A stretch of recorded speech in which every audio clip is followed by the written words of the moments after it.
tiền sắp bula bên thích xí mà bên chân lúc anh ấy kể đúng không nghe sao sao em nói là cái đó lý bực không quá anh xin nó giá đi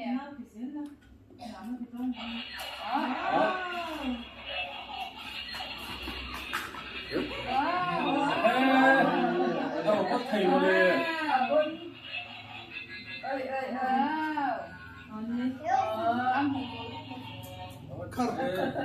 Caro, vou dar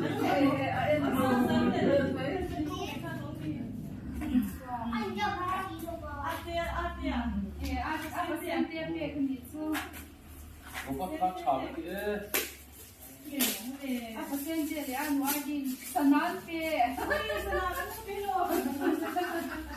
anh tôi số anh bên vô bảo vệ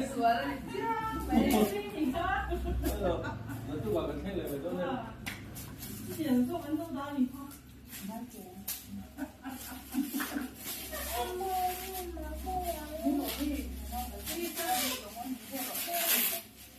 mày quay nghe hay thằng đẹp thế đó quay lu bị xe mà nó quay rồi đấy quay nó quay để làm gì Calma, tira lá.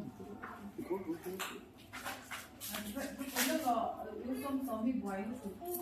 Eu sou me você do não me mas não me não. Quay trường chứ là lựa chọn nha. À birthday ni mày.